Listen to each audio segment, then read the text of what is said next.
નમસ્કાર દર્શક મિત્રો, દૂરદર્શન સમાચારમાં હું માનુશ્રી પટેલ આપનું સ્વાગત કરું છું। દર્શક મિત્રો, આપ સૌને ધનતેરસના શુભ તહેવારની હાર્દિક શુભેચ્છાઓ।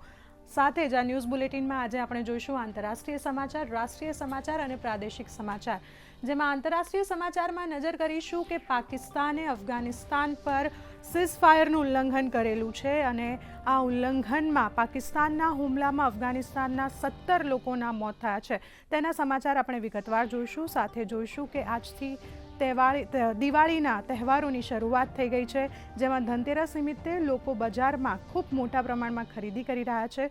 તો દેશભરમાં ધનતેરસને લઈને કેવો માહોલ છે તેના પણ સમાચાર આપણે વિગતવાર જોઈશું, પરંતુ અત્યારે જોઈશું હેડલાઇન્સ। મુખ્યમંત્રી ભૂપેન્દ્ર પટેલની સરકારના મંત્રીમંડળના સભ્યોને સ્વર્ણિમ સંકુલમાં ચેમ્બરોની કરાઈ ફાળવણી। નાયબ મુખ્યમંત્રી હર્ષ સંઘવી, કૃષિ મંત્રી જીતુ વાઘાણી, ઉર્જા અને પેટ્રોકેમિકલ મંત્રી ઋષિકેશ પટેલ અને કુંવરજી બાવળિયાને ફાળવવામાં આવી ચેમ્બરો। મંત્રીઓ આજથી સંભાળશે ચાર્જ। બિહારમાં અમિત શાહની આજે ભાજપના કાર્યકર્તાઓ સાથે ચૂંટણીલક્ષી ચર્ચા। તો ચિરાગ પાસવાને મહાગઠબંધનને ગણાવ્યું ભ્રમિત ગઠબંધન। કાકા પશુપતિ પારસે કહ્યું, એકલા હાથે લડીશું ચૂંટણી।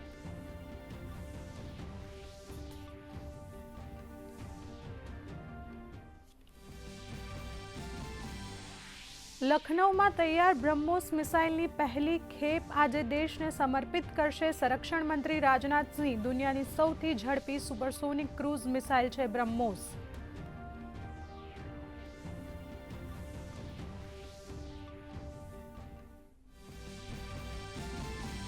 પાકિસ્તાને અફઘાનિસ્તાનમાં સંઘર્ષ વિરામનું કર્યું ઉલ્લંઘન। હુમલામાં 3 ક્રિકેટરો સહિત મહિલા અને બાળકોથી 17 અફઘાની નાગરિકોના મોત। આવતા મહિને પાકિસ્તાન અને શ્રીલંકા સાથે રમાનારી ત્રિકોણીય શૃંખલા ન રમવાનો નિર્ણય।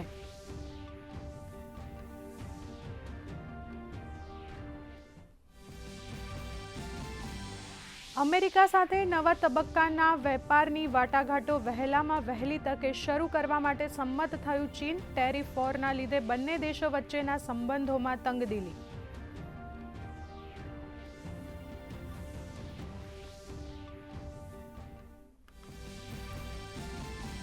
તહેવારોને ધ્યાનમાં રાખીને મુસાફરોની સુવિધા માટે રેલવે મંત્રાલય દ્વારા વિશેષ આયોજન। 228 પૂજા સ્પેશિયલ ટ્રેનોનું કરાશે સંચાલન। તો અમદાવાદ અને સુરત રેલવે સ્ટેશનો પર પણ મુસાફરોની ભીડને નિયંત્રણ કરવા વ્યાપક તૈયારીઓ।